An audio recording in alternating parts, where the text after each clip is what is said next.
especially appear here was completely. The last time Noble Amir KCL was in court, he told me that a notice of removal was being filed, and I have never seen that. So I'm not aware of the fact that it's been filed. Before today is out, I'll make sure your office and you receive it hand. If not, you'll be receiving it in the morning.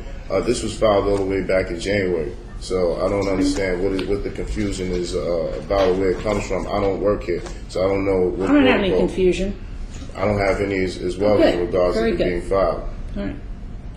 I did want to ask you a question, Noble Cheyenne Mutada Kushamirel. The last time that you were in my courtroom, I gave you a court date in March, and I want to make sure I have the correct date here. March 23rd. I'm not aware of a March 23rd, but I do recall last time I was here, I did make you aware that I would not be appearing here any longer, and you told me that was fine and that to do what I wanted to do. So I'm just quoting what you said verbatim. So the March 23rd date, like you said, you don't give out notices and notifications through the mail, and I had no agreement to or notification for the March 23rd day. That's why I'm not aware of it. You were in court, and I told you about the March 23rd yes, date. And I told and then you that. When you weren't here on March 23rd, Ms. Gannam, who was representing you at that time, was present and asked if your matter could be continued until today, and that's why you got a letter from her. But I just wanted to make that clear, because I don't send letters in the mail. I tell people when they are in court. Well, that does clear up that issue. All right. The issue before the court today is to address the issue of in personam jurisdiction, which has been raised by Noble Amir KCL and Noble Cheyenne Mutada Kushamirel on a variety of occasions. And as I have made clear, I am going to treat the documents that have been filed. I have here what was filed on January 7th with my chambers, the non-negotiable affidavit of fact to dismiss with prejudice for lack of personam jurisdiction. And that's the issue that I am going to discuss this morning. I know that I have received from Mr. Luciano a copy of his brief in opposition to that.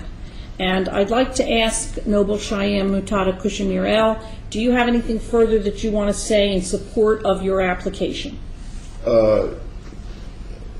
This court has no jurisdiction, no matter what's filed, and I'm just simply here to give oral notification. As you say, you don't take oral notification concerning files suits that were filed, but that's my simply my case in point being here today is to notify Luciano in the court that they're being sued. So you're suing Mr. Luciano in the court as well? No, I'm suing. It's a Title 14 pattern and practice lawsuit has been commenced against the Burlington County Prosecutor's Office, Superior Court of New Jersey, and so on and so forth. Okay.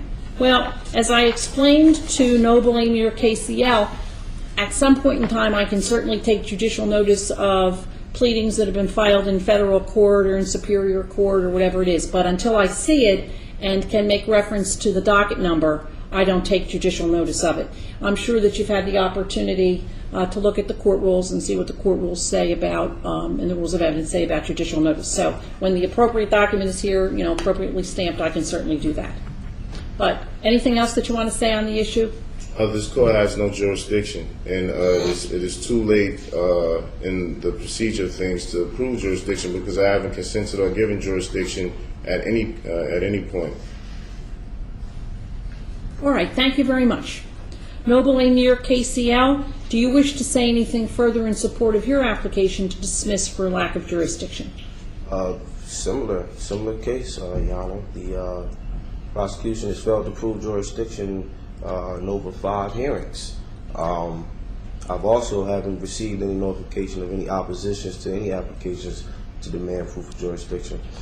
Jurisdiction has not been proven in either of the hearings that we've been here presently. The last 2 hearings, you scheduled a date for jurisdiction to be a subject, and the prosecution stated that he wished to remain silent.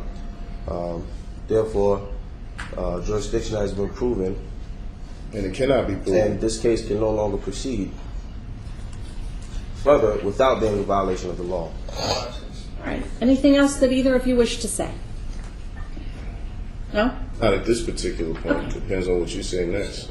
Well, I'm going to listen to what Mr. Luciano has to say, and then because you are the moving parties, you will have an opportunity to respond to what Mr. Luciano has to say, and then I will speak. So they're the only opportunities you're going to have to speak. You'll have a chance, as I said, you can listen to what Mr. Luciano says, and you can respond to that, of course. Mr. Luciano. Judge, just briefly, as I noted in my brief, under NJSA 2C1-3A1, the state is clearly vested with power to prosecute crimes occurring within its territorial borders. Essentially, Judge, the essential basis for invoking jurisdiction in criminal cases is that the crime be committed in the state in which the case is to be tried. Simply put, these defendants, Judge, the conduct that the defendants engaged in occurred in Mount Laurel Township and Willenburg Township, respectively. As I noted, Judge, the brief applies to all the cases involved, because there are two cases that involve the defendant to the far right. Noble Amir KCL. And only one case to the defendant to my immediate right. Accordingly, Judge, the state has territorial jurisdiction to prosecute these men.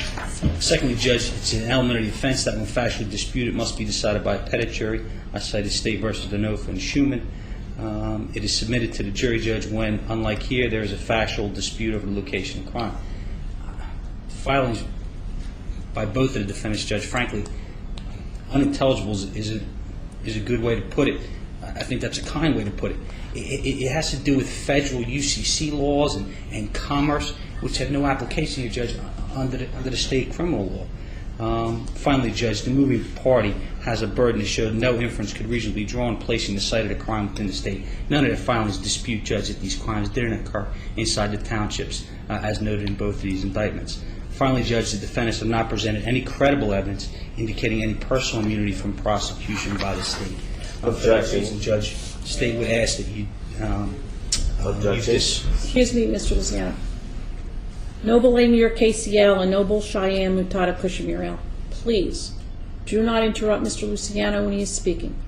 You will have, as I said before, the opportunity to respond to anything that he says, object to it, place your position on the record. I will not allow Mr. Luciano to interrupt either of you. I will not allow either of you to interrupt Mr. Luciano. Continue, please. Just simply, the state would ask that you deny the defendant's motion to dismiss the indictment for lack of jurisdiction, which was the way, essentially, Judge, you titled this.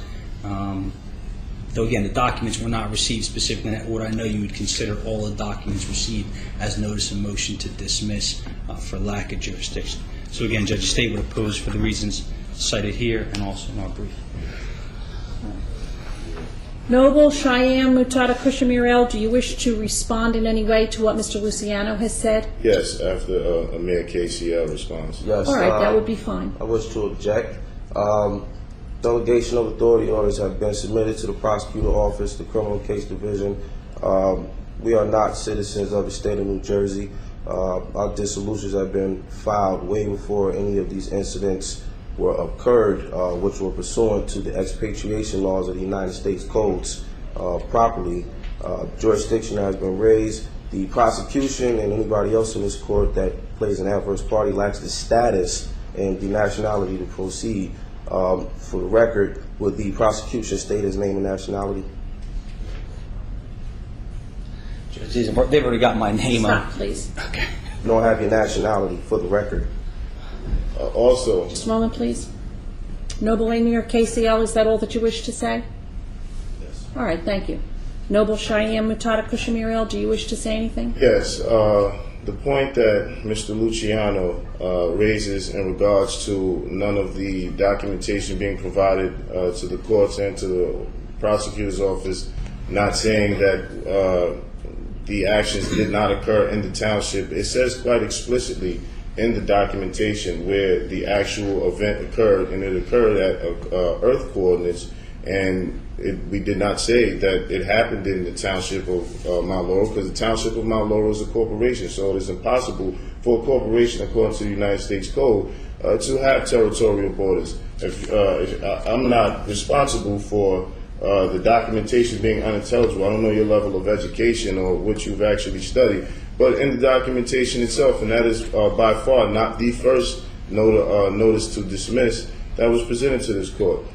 So I dispute that, and that is not, actually not true, that jurisdiction was disputed in cases appointed by the territorial